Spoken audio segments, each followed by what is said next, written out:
I want to take a few minutes today to address the recent comments by Bob Costas in regards to the Belcher murder-suicide. Now, he made the statement that if Belcher had not owned a gun, this would never have happened, and that they'd both still be alive today. Now, first off, I want to say there's only really one tragic death here, and that's the death of the girlfriend. The death of Belcher himself is not a tragedy. That's the death of a self-important monster who thought he could get away with killing somebody else, and then thought better of it and turned the gun on himself. So I don't consider his death a tragedy, but I do consider hers one. And I wanted to address those comments by Costas, the ones that state, if he hadn't had a gun, this wouldn't have happened. Now, is that true? Now, we do know in this country that the majority of homicides do involve a gun. Like 60% of them involve a gun. But that's because guns are just easy to use. I mean, I even have a video myself that say guns make killing easy, because they do.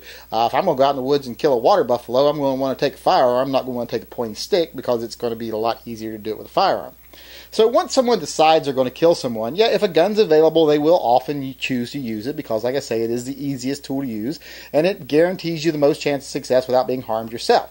Now, that doesn't mean that if someone has decided to kill someone already that they wouldn't do it another way if a gun wasn't available. It just means if a gun's available, they're more likely to use it. That's just a statistical trend in this country. It doesn't cause the crime. It's just a factor in the crime. It's just a tool used to commit the crime. So when you look at that, you have to think, well, maybe if he didn't have a gun, it wouldn't have happened, since guns are involved in most homicides. But if you actually take the time and look at the criminal statistics, the one time where guns are not used in the majority of homicides is when one loved one kills another loved one, crimes of passion. In those instances, guns are used in the minority of cases. So when you look at it, really, his whole argument that it would not have happened by default if he didn't have a gun is statistically flawed. It's just not an accurate argument, because it could have happened with or without a gun present, because statistics show that it often happens without one present.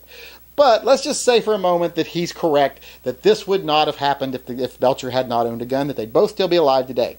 Does that still justify calling for more gun control? Does it justify guns being painted as a problem? Well, no, it doesn't, and I'll tell you why.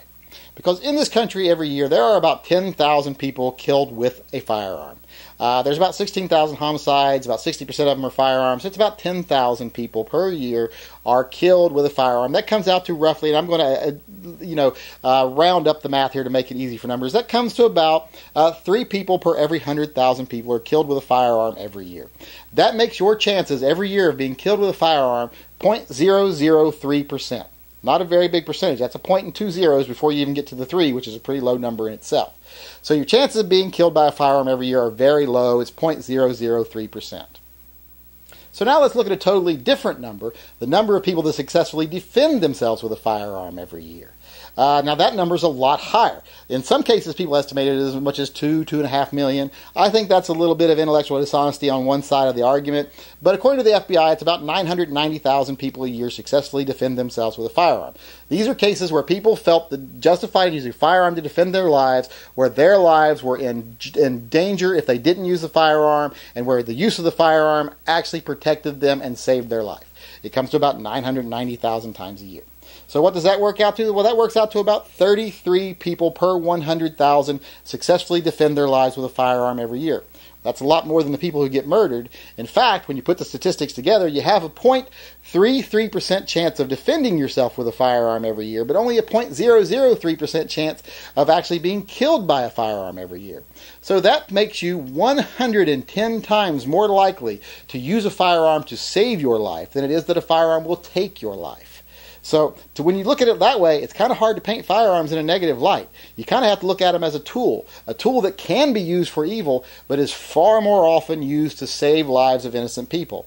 Guns are the great equalizer. They make the weak able to stand up to the strong. They make the defenseless able to stand up to their attackers.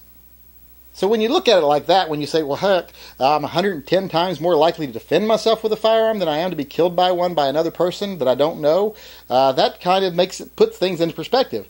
And it kind of points out that Costas' whole argument is basically like the old story you see. Whenever you see a car accident and someone is trapped in their vehicle and they burn to death because they couldn't get their seatbelt off, there's always some moron that'll step up and say, because they're bad at statistics, they will say, oh, it's a shame that we have to wear seatbelts. See, because if these people hadn't been wearing their seatbelts, they could have got out and they would have lived.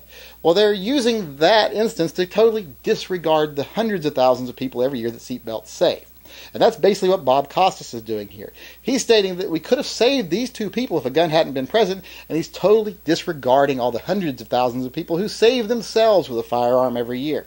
So when you come right down to it, his argument is ridiculous. It's a position of ignorance, and it really does surprise me because I thought Bob Costas was someone that prided himself on being an intellectual.